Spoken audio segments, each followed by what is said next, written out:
Hi guys, how are you? Welcome to our YouTube channel banking ज्ञान। आज के इस सफ़र में हम बात करने वाले हैं साउंड बॉक्स की। आई थिंक ये ऐसा वर्ड है जो आप ऑलरेडी जानते हैं, बट फिर भी हम उसके बारे में डिस्कस करते हैं आपको और अच्छे से समझाने के लिए। देखो, साउंड बॉक्स क्या है। सबसे अच्छा एग्जाम्पल, किसी भी शॉप पे आप जाते हो, जाके पे करते हो और एक आवाज़ आती है, इतने रुपए प्राप्त किए गए, इतने रुपए आपके अकाउंट पे आ गए हैं। इसको कहते हैं साउंड बॉक्स। तो जो भी ये साउंड बॉक्स है, आपके अकाउंट में एंट्री के लिए एंट्री आ गई है, ये आपको बताता है। ठीक है, तो यही साउंड बॉक्स अब सेंट्रल बैंक ऑफ इंडिया भी प्रोवाइड कर रहा है। प्रोवाइड वो पहले भी कर रहा था, बट वो लिमिटेड टाइप ऑफ अकाउंट्स के लिए था। अगर आपको याद हो तो सेंट व्यवसाय जब हमने करा था, सेंट व्यवसाय एक ऐसा करंट अकाउंट है जो पर्टिकुलर मर्चेंट्स के लिए है और जो 2000 रुपीज़ से ओपन हो सकता है ना, इस टाइप का अकाउंट है।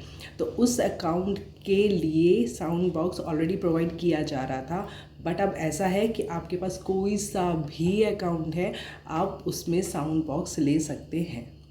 ठीक है, अब हम बात करेंगे कि साउंड बॉक्स कैसे मिलेगा। ठीक है, पहले तो ये समझ लीजिए, आपके पास सेविंग अकाउंट है, आपके पास करंट अकाउंट है, आपके पास सीसी अकाउंट है, किसी भी टाइप का अकाउंट है जिसमें आपने यूपीआई अटैच किया हुआ है, यानी कि जिसके थ्रू आप यूपीआई ट्रांजैक्शन करना चाहते हो, उसमें आप साउंड बॉक्स ले सकते हो।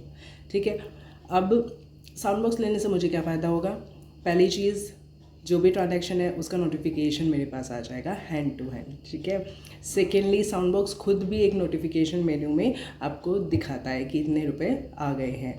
ठीक, थर्ड थिंग, एक क्यूआर कोड मिल जाता है, स्टैटिक क्यूआर भी मिल जाता है, डायनामिक क्यूआर भी मिल जाता है। ठीक है, फोर्थ थिंग, आपको उसके साथ एक स्टेटमेंट भी मिल जाती है। जैसे सपोज़ आपने लास्ट 5 ट्रांजैक्शंस कौन कौन से किए ये देखने हैं, साउंड बॉक्स के थ्रू आप ये भी देख सकते हो कि लास्ट के 5 ट्रांजैक्शन मेरे अकाउंट में कौन कौन से आए थे।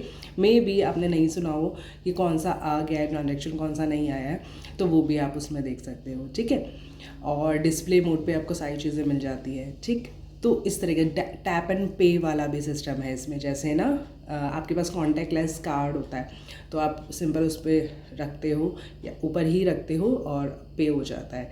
ठीक है, या फिर क्यूआर जनरेट हो जाता है, कोई मोबाइल से आप स्कैन करके पे कर सकते हो। ये सारी चीज़ें जो होती हैं, वो सारी चीज़ें उस साउंड बॉक्स के साथ आपको प्रोवाइड की जाती है, या फिर ये सारी फीचर्स उसके साथ आपको मिल जाते हैं। ठीक है, अब इससे आगे हम बात करेंगे चार्जेस की, क्या क्या चार्जेस बैंक आपसे लेगा। चार्जेस की बात करें तो सबसे पहले स्टैटिक क्यूआर, जो क्यूआर कोड आपके नाम से प्रोवाइडेड होगा, आपकी कंपनी के नेम से, आपके सेविंग अकाउंट के नेम से। ठीक है, तो वो प्रोवाइडेड होगा, उससे उस अकाउंट से वो लिंक्ड होगा। सिंपल एक स्टैटिक क्यूआर आपको मिल जाएगा उसी साउंड बॉक्स के साथ, और कोई भी पर्सन उसको स्कैन करके पे कर सकता है। ठीक है, तो उसके आपको चार्जेस देने होंगे 100 रुपीज़ मंथली। 100 रुपीज़ मंथली आपके उस टाइप के साउंड बॉक्स के चार्जेस है। ठीक, सेकंड है डायनामिक क्यूआर, जो हर बार ट्रांजैक्शन के हिसाब से क्यूआर जनरेट होता है ना, उसे कहते हैं डायनामिक क्यूआर। उसका है आपका 150 रुपीज़ पर मंथ। ठीक, 150 rupees per month. And third होता है टैप एंड पे, जो मैंने अभी बताया था, कोई भी कॉन्टैक्टलेस कार्ड से या मोबाइल के थ्रू टैप करके पे कर सकता है। उसका आपका होगा 200 प्लस जीएसटी, वो तो जीएसटी सब में एप्लीकेबल है। 200 मंथली ट्रांजैक्शन, मंथली लिमिट। ठीक है, 200 रुपीज़ मंथली। थर्ड होता है आपका जैसे टैप एंड पे, जो मैंने अभी आपको समझाया था, टैप एंड पे, कोई भी कॉन्टैक्टलेस कार्ड से आप उस पर टैप करके पे कर सकता है, तो उसका है 200 रुपीज़ मंथली। ठीक है, और वन टाइम आपका इंस्टॉलेशन चार्जेस होता है 300 रुपीज़। जब वेंडर आएगा, आपके यहाँ पे इंस्टॉल करके जाएगा, आपके अकाउंट से लिंक करके जाएगा, मतलब उसको प्रॉपरली वर्किंग कंडीशन में देके जाएगा, तो उसका है 300। ठीक है, सेकेंडली, कई बार हमें लगता है कि चार्जेस क्यों हैं या कुछ, तो क्या है, जो साउंड बॉक्स की मशीन है ना, ये वेंडर लगभग 3500 रुपीज़ के लगभग का प्रोवाइड करता है। कई लोग ऐसे होते हैं जो ख़रीदना चाहते हैं, तो ख़रीदने में 3500 सम प्लस जीएसटी इस टाइप का अमाउंट लगता है। तो वो क्या करते हैं, इसलिए मंथली बेसिस पे इसको रेंट की तरह आपको दे रहे हैं, दैट्स वाई आपको चार्जेस पे करने होते हैं। बट अगर आपका सेंट व्यवसाय अकाउंट होता है ना, तो उसमें चार्जेस वेव ऑफ के भी हैं 2 फीचर्स, ठीक है। अगर आपकी 20,000 से ज़्यादा ट्रांजेक्शन्स होते, 20,000 रुपीज़ से ज़्यादा की ट्रांजेक्शन्स हैं, 2 लाख रुपीज़ से ज़्यादा की पर डे की है, इस टाइप के 2 फीचर्स हैं जो मैंने आपको व्यवसाय वाले में समझाए भी थे। तो अगर वो वाले उस सेंट व्यवसाय के थ्रू अगर आप साउंड बॉक्स लेते हैं तो उसमें वेव ऑफ के भी हैं, मंथली चार्जेस वेव ऑफ हो जाते हैं।